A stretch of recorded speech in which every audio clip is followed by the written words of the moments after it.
Hi everyone, it's Nena, Foxy Mama 365, back again with the Real Housewives of Potomac, Season 4, Episodes 9 and 10, or 10 and 11, whatever.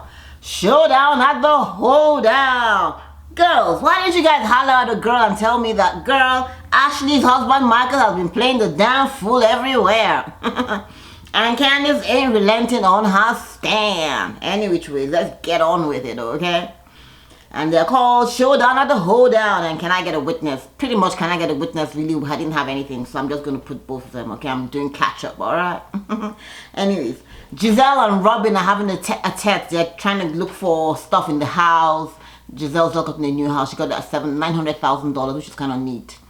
Even though the asking price was 1.2, so she was able to get a good deal out of it. And so she's trying to get fixtures and fixtures. And Robin is like, girl, do you really know what you're getting yourself into? It's a whole lot of work, okay? And she plans to put another floor on it, and she's planning to do quite a lot of it. Any which ways, they're talking, and I am happy that finally Robin can actually step up to Giselle and say, girl, I didn't want to bring that topic up there and then. And Giselle was like, what do you mean? I mean, it wasn't me. I didn't bring it up. And Robin's like, girl, but you were the one that brought it up. How can you say you didn't bring it up? You know, and yet, why am I the one to make an apology when I didn't even bring up the topic? You brought it up at the diner.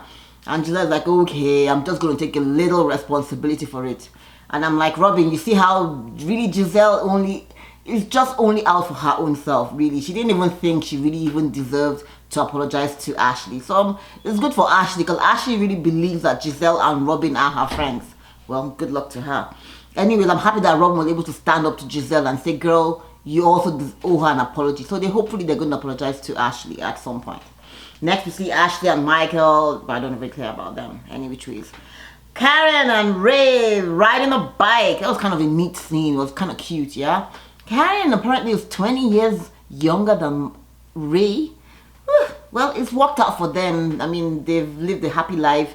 When they got married, she was, I think, 20 and he was 50 or something like that. Or 30, she was 30, I'm sorry, and he was 50. And now she is 50 and he is 70. So they're still together and they're having fun, and Karen looks good on the bike, so good for them. Ashley is hanging out with Monique. And Monique is like happy to share her journey, her pregnancy journey with Ashley, and she's very happy. And Monique is talking about the fact that why did the ladies bring that stuff up, you know? It wasn't cool for Robin to have brought it up at the table. And I'm like, no, it wasn't Robin that brought it up. It was actually Giselle that brought it up, okay? But she couldn't let the words out. But she eventually passed it on to Robin, because she said she wasn't there when the whole comments were made by Michael about the wanting to suck what rhymes with sick. All right, so the big, I'm stupid, I know. So the big reveal goes on. Now, at this point, we have Ashley's husband, Michael, alleged to have been groping a cameraman's butt, you know, and he's being charged with sexual assault, you know, for it. And apparently there are hearings going on, and it happened at Monique's rainbow party, you know, which is kind of like, oh wow. But when we saw him at the rainbow party, he was all in tears when he was talking about the baby. So I'm wondering, how the hell did he go from squeaky anyway, it happened there, and we have all them TMZ, the shade room, and Wendy Williams carrying it, and everybody's phone is buzzing, and they're like, what the hell is going on? And the ladies are talking to each other, and they're like, did you see what's going on? Shade room, and everybody's talking and commenting about Michael and this alleged butt squeeze, you know, and it's kind of sad. But sadder still is the fact that Giselle, instead of being a good friend, she says she's calling Ash to check on her. But I know that Giselle really was just calling to find out if she can get any gist out of her. So she's saying, oh, how are you? And at this point, we see Ashley actually hanging out with Katie. Katie's having the big Hoedown at her house. And she's invited the ladies, so they're kind of planning this party. So when Giselle calls Ashley, Giselle was hoping to get some kind of reaction and something. And Katie's observing and seeing that Ashley is really calm and cool. She's like, oh, yeah. No big deal, you know, yeah, I can't really speak about it right now, but they're trying to get it settled and all of that. And it's like, oh, I think Giselle is kind of shocked that, oh, okay, girl, you seem okay. But I know, obviously, we know that clearly Ashley just putting on a face. She's really, really unhappy about the whole situation, but she's trying to, like, put on a face for the cameras and for the ladies that, oh, everything is good and hunky-dory with Mike. Well, it is what it is. Candice is meeting up with Monique, and they're having a tete-a-tete, and Monique is doing up her baby stuff. The baby's going to be here anytime soon. And I find this very interesting. I totally love her baby bed. I also find it very interesting that Monique is trying to advise Candice and say, hey girl, why did you go off in your own home? Why did the ladies come at you like that? And why didn't you, show that you had control, especially in your own home? You shouldn't let them take you out of character.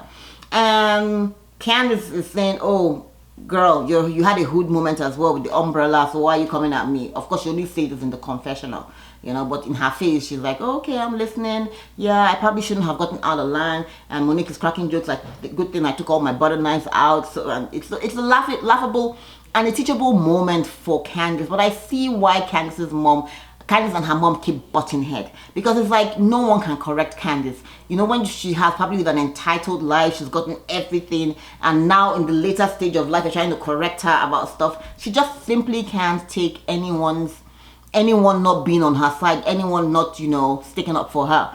And Monique is just saying, girl, this is your home. You shouldn't have done that. You shouldn't have invited her over if you didn't want her over. And obviously, it was just a mess, Just try. You saw me go through this last year with the umbrella stuff. You don't need to be in that. And we know what karma is, a bitch, okay? So she's just like, yeah, you're doing the same thing. You're going on and on about Ashley's being pregnant and drinking, trying to get pregnant or not. Just, butt out of it. But I don't think Candice is in a place to hear it, okay? Well, good luck to her. So Katie's Hoedown, and we see. Oh, another thing I also noticed that even when when Candice went to meet her husband Chris, and Chris was trying to talk to her about the whole situation and why she was so worked up, and he was like, oh, it's just kind of like when I try and tell you something, if I'm not on your side, then you get so worked up. Don't become so emotional. And Candice literally doesn't want to hear anyone. If you're not for her, then you're against her. Pretty much that's what it is. So anyways, Katie's Hoedown. Katie has this really cute place. It's way out in the farm, in the woods, and everybody's like, oh, cut it out, guys. She's happy. She's with her man. I think the man is like 10, 20 years younger than her, and she's a happy lady, okay? She does her own hair, all right? Anyway, so Giselle is riding on the car with Ashley, and Giselle's apologizing for bringing it up at the table, that possibly should have probably pulled Ashley to the side. But I'm happy that Ashley said, she's not fooled by that apology, okay? Giselle is just the one trying to stir up the pot, and she understands it. However, the only difference now is that the spoon is not in her hand, Ashley's hand. The spoon is now in Giselle's hand. So, because normally Ashley's the one that's always stirring up the pot and bringing people's issues up. So, anyways, everyone else is talking about the whole situation, and they're wondering how to approach it, if they should bring it up, and how Ashley's gonna be, and all of that, And of course, when Ashley gets there, Ashley's like, oh, she can't really talk about it. She's gonna talk about it later. So we were kind of confused. But anyway, she gets there, she's like, hey, yo, everybody, what's going on? What are we doing today? Oh, and everybody's like, oh, okay. She's in a happy mood. That's good. So, but you can see that obviously it is just pretty much a facade, right? So now lunch, they play some games, and now up to lunch. And at lunch, Candice is apologizing for her outburst in her home, and she's not really directing the apology at Ashley. She's like just apologizing generally to all the ladies for how she acted out of character and all of that. And of course, Giselle, in her messy way, said, don't you think you should direct the apology to Ashley's side of the table? And I love when Karen says, Giselle messiness always shows up right on time. So true. And pretty much she was right. Actually, the apology should go to Ashley, but it's not just an apology, which is what Candice was trying to say. It's a whole conversation that they need to have, and I don't know if Ashley's going to be ready or willing to accept or to have this conversation now, because there's now so much more going on in her life with Michael, with this squeaky moment. Anyways, the ladies are talking about it, and then they get to arguing, and they're going back and forth as to whose fault it was, why Candice is so involved in Ashley's business, and Candice is like, no, she's not having any of it, and everybody's trying to like tell her like, girl, chill. You can make your point, but you don't have to keep saying it over and over again, because karma is a bitch. It's just going to come right back and bite you. Ask Ashley, okay? So anyways, Candice is having all of it, and she feels all the ladies are just black kettles and pots calling her black. You know, at one point they all have the same opinion about Michael and Ashley's marriage and it not being real and all of that. But nobody, and Monique is like, no, that's not where we're coming from. Even Robin too was trying to say that's not what we're talking about. We're just saying you have an opinion, put it out there once, but you don't need to keep going and making it your storyline. Pretty much that. So anyways, Katie's like, God, these bitches get the out of my house. So she's like, cheers to fake bitches and ass grabbing. Katie, you didn't. Well, Katie did. She did go there. And everybody like, people are laughing and everybody like, and I think Karen says, no, I'm not laughing about the, I'm laughing about the fake bitches, but not the ass grabbing. Someone made that comment anyways. So at this point, Ashley's like, honestly, she's really about to bawl and cry. You know, you can actually see that. And Karen comes up to try and console her. And she's like, I'm going to be good. I'm fine. Nothing. I'm all right. And Karen's like, is that an attitude? Am I detecting an attitude right there? And she's like, yeah, Karen, because you're really not my friend. Because I heard that as soon as I left, you went and you were high-fiving Robin after the dinner at Candace's house. And kind of like, well, yeah, I should actually have done much more than that. And I'm human. If I had a good kiki and haha, it's okay because you've done worse to me. And we see Ashley say, no, I never did that to you. Anything I had to say to you, I would always say it in your face. And Karen's like, girl, bah. And then they're going back and forth. And of course, at this point, you see Ashley actually talk about the IRS. And Karen, don't come for me because you know you have the IRS is coming for you. And Karen's like, cling, cling, cling, cling. You know what about the bar soap? You might want to ask your man, or you might want to help your man to make sure he doesn't bend down when he's in jail. Oh, child. She went there. Because I think 2 seasons ago, when Karen and her husband Ray were going through their financial situation, it was thought that Ray might actually go to jail, and Ashley had offered up some stupid advice saying that, oh, Ray might want to not bend down to pick up the bar of soap, you know. And it was just she just didn't need to go that far. So you can see that even though they've apologized to each other and they've moved forward, like they say, you know how when they say, oh, you have a stick of wood and you keep putting nails in it, and even though you apologize and take out the nails, guess what, the wood is still, you know, damaged. So Karen still remembered and she still went back to, you better watch out, cling cling. Any which ways, that's what it is. And I love what Monique said. Monique kind of like put everything at everybody's foot. She said, first of all this argument you guys are going back and forth, it doesn't make any sense because everybody has a blame. First of all, Giselle, you brought it up at the table, you shouldn't have, and you went and got that heifer back when she had made it out of the door, which is what I said.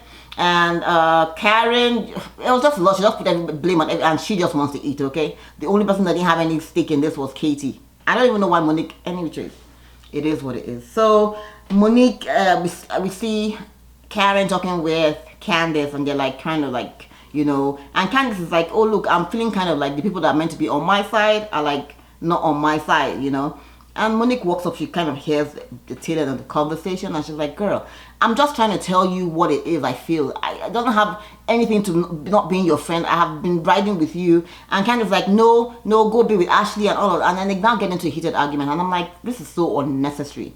It's okay for two people to be friends and not agree. I don't have to agree with everything you say, you know. I can make you can have your opinion, but I don't have to agree with it, you know. So they now go back, and Monique is being dragged away by Karen, and Monique is like, leave me, let me be, Karen. I'm gonna drag you even though I'm pregnant. Ooh, no, Monique, you ain't dragging no one in that state. You better wait for 2 more months, okay? So anyway, she's like, she's gonna throw the bottle at Candace, and Candace is like, yeah, I'm right here because you walked off. I'm still standing, girl. I'm still standing. Anyway, so she said she doesn't need to be checked by Monique or anyone else. So anyway, Monique comes back and apologizes to Candace. But I don't think Candace is hearing any of that. So pretty much that's where that ended. Moving on to episode 11. Can I get a witness? It was pretty much boring. But I did want to talk about 1 or 2 things that happened. I think pretty much the fact that Ashley's now going to see a therapist. And at the therapy session, she's being honest.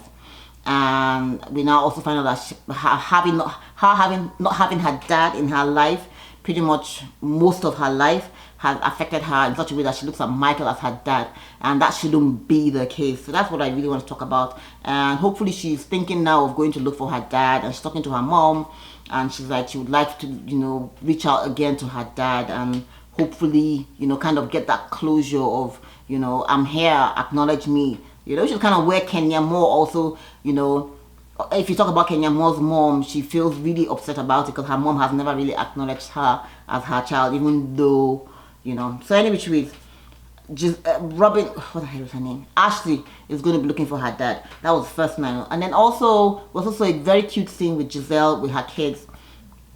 And one of her kids feeling that Giselle has favorites and plays favoritism with her kids, which is kind of sad. We always try and say, people say, try to love all of them equal, but I guess at the end of the day, we're all human.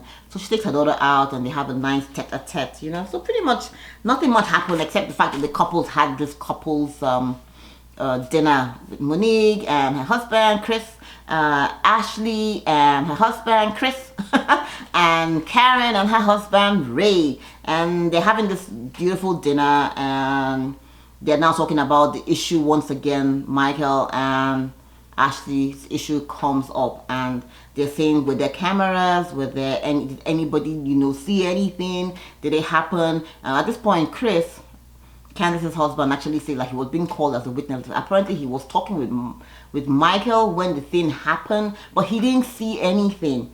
So he really is not a good witness to this squeaky going on. So anyway, the couple are thinking, okay, and then they asked Monique since she has cameras, but unfortunately Monique doesn't have cameras because it happened in the basement of her house. And Monique is saying no, she didn't have any cameras there, but hopefully someone will have seen something or heard something that it will come up somewhere, some way. That's pretty much where it ended. Sending to Trace, we'll be watching. Everyone, thanks for watching. Be sure to share, be sure to like. Haven't you subscribed? Be sure to subscribe. Thanks for watching. Bye. See you soon.